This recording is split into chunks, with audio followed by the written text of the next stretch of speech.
What ghosts might linger in this remote former asylum? Was a horrible tragedy within the building the origin of a ghost who likes to hold hands? What malevolent force is chasing investigators away from the boiler room? Find out the answers to these questions and more as we uncover the eerie hauntings and history from Ashmore Estates in Ashmore, Illinois. I'm Sarah. And I'm Erica. And this is The Haunted Atlas, a haunted U.S. podcast. In the interest of fully exploring history of certain locations, the Haunted Atlas may discuss sensitive or disturbing topics. Listener discretion is advised. Contrasting with the surrounding fields, an imposing brick structure emerges with a weathered facade and eerie atmosphere. Ashmore Estates may suggest opulence, but the crumbling walls tell a very different story, one of hardship, abandonment, and even hauntings. The history of this location dates back to the 1870s, when the property was actually called the Coles County Poor Farm. Oh, okay. It was intended to house the poor, elderly, infirm, etc. The property had 250 acres of land and a few scattered buildings. It wasn't organized the best for this. Yeah, I was going to say 250 acres with just a few scattered buildings rather than it being just like one on a huge estate, to me, almost like sounded disorganized. Yeah, and you do need the 250 acres to have the farm aspect of it, but the fact that they're scattered, like you're saying, yes, is not good. The main building was a 38 by 58 wooden structure with 2 stories. It also had a small attached kitchen. Within the first 9 years of it being open, 250 or so inmates passed through. And remember, inmates is typically the term given to the residents of these poor farms. Right. 32 of those inmates died. There is a cemetery on the north side of the property where some of the bodies of the people that died there are buried, but eventually a new pauper cemetery was established for those that couldn't afford a traditional burial. The cemetery is estimated to hold between 60 and 100 bodies, but it's unknown if all of these are directly linked to Ashmore or were just paupers in general. Okay. However, by 1902, the farm started seeing some issues. The first was that there was not individual rooms in the farm, and some of the people that were there, the inmates, were actually criminally insane. Oh, okay. So this was like they did need actual medical care. Right. And that's where I think there's a huge challenge with these poor farms, because they do cater to so many people that might need help. The poor, the elderly, the infirm. But you also could have people like this that needed, mental assistance as well. Yes, and with them being in separate rooms, that must have also doubled the issues. Because you see these issues, I think, where poorhouses may take in too wide a range, right, where it becomes difficult, but at least people have their own rooms. Yes. I think this is like doubly difficult because then everybody's kind of in the same space. Right. Right. And it's not even that these people have some mental challenges. It's that they are defined as criminally insane. Right. So like you're saying, you could have an elderly woman in a room with someone that had murdered someone. Yeah. So it definitely is challenging and decreases the quality of life there for sure. The farm was reviewed, actually, and in 1902, it was deemed to be fully adequate. What? Yeah. So despite the lack of individual rooms, despite the mix of people, it was still deemed to be adequate. So standards must have been really low then. Being in there and noticing that there are people who need better medical care than what's being given alone should have given a less than adequate standard. I agree. In my opinion. I agree. And I know it's the 1900s and that they're trying to provide social services to the people however they can. You're right. Come on. People need medical care. Yes, that's the biggest thing for me. And while it was nice to have these social services, I think it did cause them to be not as investigated. As we're saying, maybe not the medical care needed. In fact, the next review of the poor farm wasn't until 9 years later in 1911. And when that review was conducted, the building was immediately condemned. Oh, okay. So but at that point, it's not even the care of the people that live there, it's the building itself. And the findings are jarring. There was evidence of vermin in the walls, bug infestations throughout, unsanitary food practices, which I'm guessing the vermin and bugs contributed to, and inadequate ventilation and inadequate sanitation. So really, they've hit every single nail on the head. Right. What are you doing right? Right. And this is awful for people who don't have another choice. Yeah, absolutely. And what do you do if you are an elderly person with no family? How are you going to get somewhere else? Or you can't just pick up the phone and call. Yes. So what if your family lives across the country? They've dropped you off at this poor farm and they have no idea that you're suffering. Right. And for people who need the medical care that we're talking about earlier, they can't advocate for themselves. So they're just kind of stuck. That's a great point as well. Because there were so many concerns, rather than just knocking down the building, they decided to raise funds to address them. And they were given an amount of time to do it. The funding that they raised led to the construction of a new building that was completed in 1916. It provided additional housing, and those that were able worked on the farm to try to get additional money to continue to make improvements. So it's not an immediate fix, but it is additional housing. You can have some more separation between the types of residents there, and they're continuing to try to make an income. It also added a better system for managing the criminally insane residents, which made it a bit safer for other inmates on the farm. I will say it's still not 100% because you're still mixing these people, and it's not the type of quality of care that you would see in somewhere like a hospital. Yes. But it is a little better than shoving everyone into the same space. Right.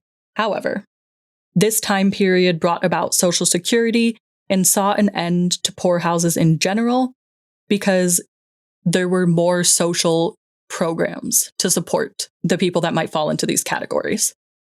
Additionally, following Social Security, we saw some more rights for women. In the early 1900s, if you were widowed, you were not working and earning a wage. You would need to get married again or find an alternative. And so if you're elderly and widowed without children, you don't have many options. With the changes in Social Security, changes in society and women working, some widows that were younger were able to work and earn a wage, which decreased their need for Social Security housing. Oh, well, that's really helpful. Yeah. So in general, it's decreasing the type of people that will use a poorhouse. When the Social Security was implemented and this place started, I'm assuming, having less and less individuals, when they closed, if they closed, I guess, because we haven't gotten there, were they able to at least get the individuals who needed mental health care into facilities, or did they just kind of like let everybody go? No, they would transfer. Okay. And yeah. And so, of course, with these changes, you would expect the closure of this. And by 1959, the building was sold to Ashmore Estates Incorporated, who converted it to a psychiatric hospital. Oh, well, that's helpful. Yeah. And I think it's a great idea. Why not take a way that you're already leveraging the space, a population that you have, and just cater to that? Right, because if you think about it, the people who are there who can benefit from these social services and kind of make it on their own is pretty much everyone except for the individuals who need psychiatric help. So you're also preventing those individuals from having to leave, move, which I'm sure changing of an environment after so long must be uncomfortable. Right. And from a monetary perspective, a great way to make an income. Right. In 1964, so about 5 years after it was sold to Ashmore Estates, the facility closed due to rising debts. And that, it's my understanding, has more to do with mismanagement. It did reopen the following year to accept patients from overcrowded state institutions. Because these poorhouses shifted away from having such a variety of population, I think that there was a lot of psychiatric facilities and state institutions that opened up to try to accommodate for these patients, but it wasn't one for one with the poorhouses. So there was overcrowding. By 1986, there was less need for overflow facilities. Things had leveled out a little bit in the past 22 years, and Ashmore Estates closed. It was purchased in 1998, but no renovations were ever done. Nothing ever really happened, and it was sold again in 2006. Unfortunately, in 2013, disaster struck and a tornado tore off the roof. The whole roof? Yeah, and this was an old building, so once you have the roof removed, other things can start to quickly wear down. Right. And so then in 2006, did they do anything with the building leading up to 2013? Because I know you said in 1998, nothing really happened. So it had been operating as a Halloween haunt. Oh. Yeah. So 2006 to 2013, it's like a haunted walkthrough type vibe. And in fact, because it used to be a farm and they have all that property, they even had clown mazes and stuff like that. Oh. When this happened, it was so devastating and so expensive to fix that the owners were trying to do whatever they could to get funds, and they actually were selling off the haunt accessories to try to cover the costs. It ultimately failed, and in May of 2014, Robin Terry bought the building. Robin then really made changes. He added bunkhouses that could be used to accommodate visitors, and this expanded the location as a paranormal investigation site. There had previously been claims of ghosts on the property, but this really expanded it because people could now stay overnight. Yeah. And that's a huge appeal. Well, and the Halloween haunt thing is a really interesting way to go about it, but I do think sometimes that can almost deter paranormal investigators if they're kind of thinking of it along the lines of it being just like a gimmick. I agree. You know? I agree. I think the change in ownership really allowed that differentiation because I agree with you. It's a little iffy when there's the haunted walkthrough aspect with jump scares and also paranormal aspects. I think it's really hard for properties to do that well. Yeah. There are some like Penhurst in Philadelphia, but many properties I think struggle with that dichotomy. In addition to these bunkhouses, Robin did a ton of renovation. He removed graffiti. There was also some mold concerns that allegedly made someone sick. He really worked on improving the overall experience, and he's very passionate about restoration. Following the renovations, they also offer tours of the estate in addition to the paranormal investigations. Oh, see, now that's so cool because the tours being focused on the history, I think really helps with just giving more credence to it being a real paranormal site. Right. I think it makes a lot of sense. One, it's diversified income. Yeah. And two, I do think it is so important to remember the history if you're doing a paranormal investigation. So I love that they do both. Yeah. These tours allow visitors to see the historical side of Ashmore Estates, but many claim they also offer a chance to interact with ghosts. Hey guys, I'm Tommy from Tommy Cullum's Let's Get Freaky podcast, where we talk to real people and have real conversations about paranormal experiences, including ghosts, cryptids, UFOs, and all high strangeness, and even a little bit of conspiracy too. So if you enjoy these freaky conversations, check us out on Apple Podcasts, Spotify, Amazon Music, or wherever you listen to podcasts. And we're also available to watch on YouTube. Tommy Cullum's Let's Get Freaky. With a long history of residents, it's no surprise that some are said to linger and haunt Ashmore. One of the best known haunts is perhaps Joe Bloxom. The story goes that Joe was walking back to the farm one day after working. He was struck by a train and actually continued to walk to the farm. Oh my gosh. Yes. How is that possible? I don't understand it. Yeah. It doesn't say that it doesn't say how he was necessarily struck. Right. But I cannot imagine being hit by a train and walking back to a farm. No, me either. And I'm wondering if somehow, even if a person is just kind of like brushed, that has to be almost impossible to come back from. In my opinion, physics coming in here, I'm thinking even if someone's brushed, you're going to get thrown. Yeah. So that's kind of incredible. Yeah. And this is all allegedly. But once he arrived to the farm, he collapsed and succumbed to his injuries and died. His apparition is spotted both inside and outside the building, but he appears with such clarity that visitors can identify him based on facial features. Oh, whoa. It's so rare to see apparitions that clearly. Yes, because normally it's a mist, or even shadow figures. Right. Or not that clear. You might be able to guess at who the person is based on overall size and dimensions and general facial features. Like if there's a photo of an old hotel owner who has a mustache and you see an apparition with a mustache similar size, okay, you could make the connection. But this one is apparently very, very clear. Joe is not alone there. There is another spirit that is said to roam the halls. Elva, who was a little girl that lived in the poorhouse with her mother in the 1800s, is also said to haunt the property. And she certainly rivals Joe as perhaps the best known ghost here. Yeah. Elva and Joe are both, big character stories, so they're both very popular. Yeah, I really like the name Elva. Me too. That's so pretty. Me too. The story behind Elva is unfortunate. A spark from the stove caught her on fire one day, and she died due to the burns that she suffered. Oh my gosh. Elva is said to interact regularly with visitors, including trying to hold their hand or tugging on their clothes for attention. I know. I hope that, if anything, her spirit has chosen to be here and she's not stuck because of the traumatic event. But I do like hearing that her spirit doesn't seem to be super traumatized from the event, in the sense that she's kind of holding people's hands just like a child would. Yeah. And acting like a child would. I agree. I don't think that her actions are linked to how she died. I think they're linked to her age at the time of death. Most of the claims of Elva are actually on the 3rd floor of the building. So in addition to Joe and Elva, there are tons of paranormal claims, and people have had a lot of paranormal experiences here. There have actually been a few TV shows filmed here.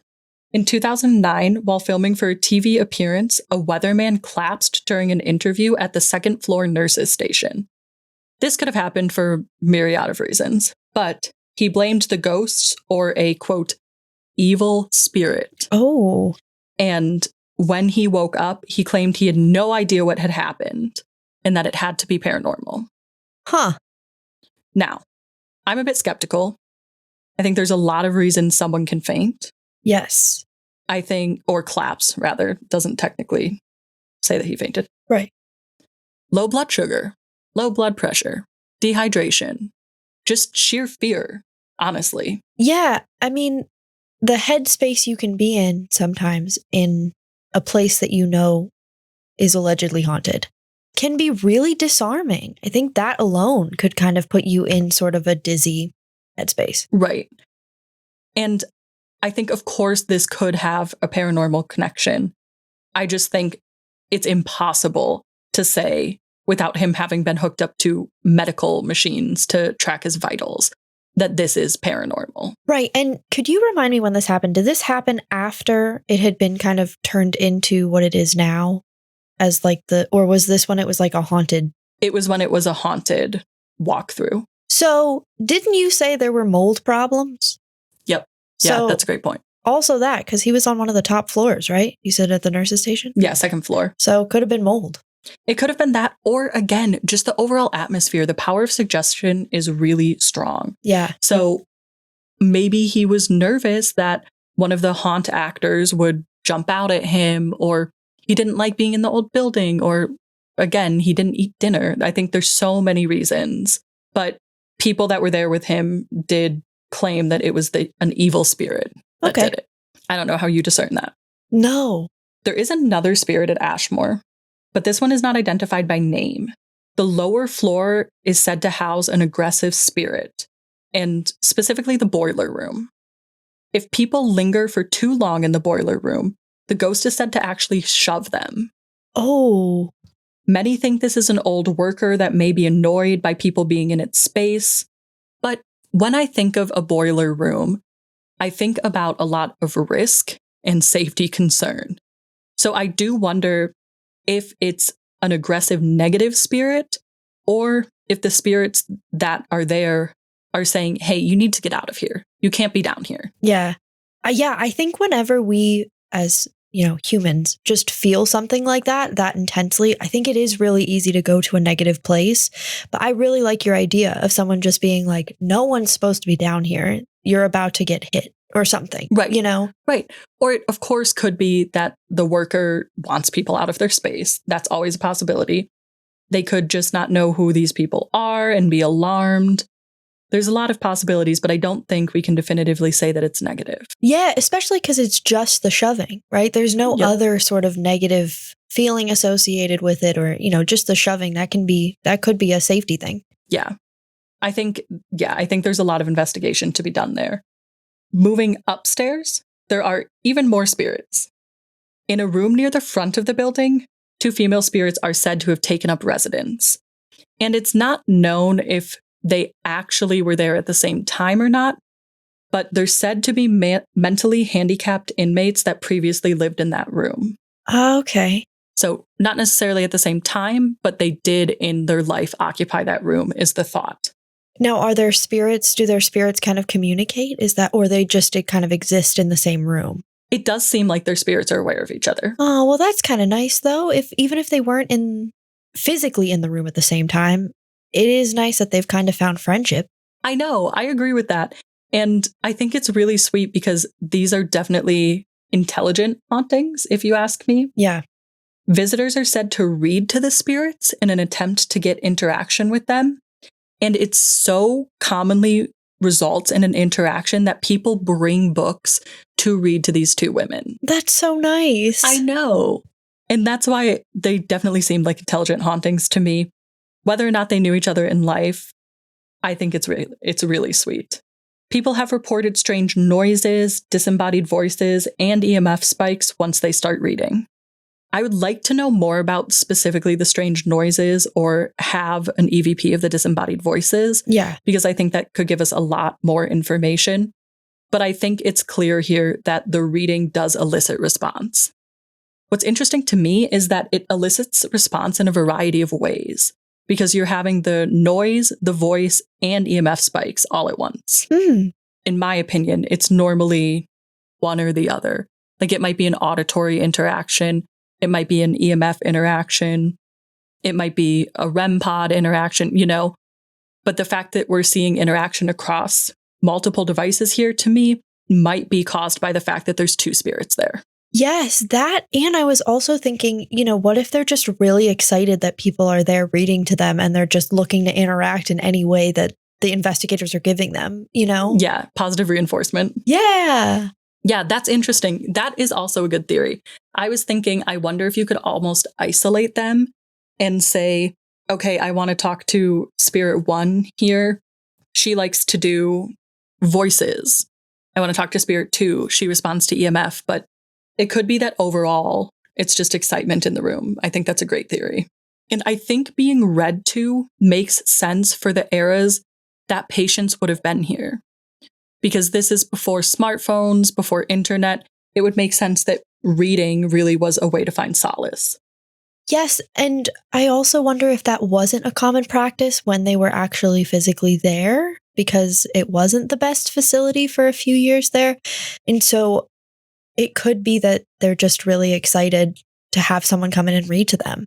That's true. That's true. I do think that neglect in general could have been prominent, especially depending on when it was here. Especially if we're talking about the early 1900s, when it was the Coles County Poor Farm. If they were there back then, they were not getting the care that they needed. Yeah. There are also general hauntings throughout the property that visitors tend to report throughout the location.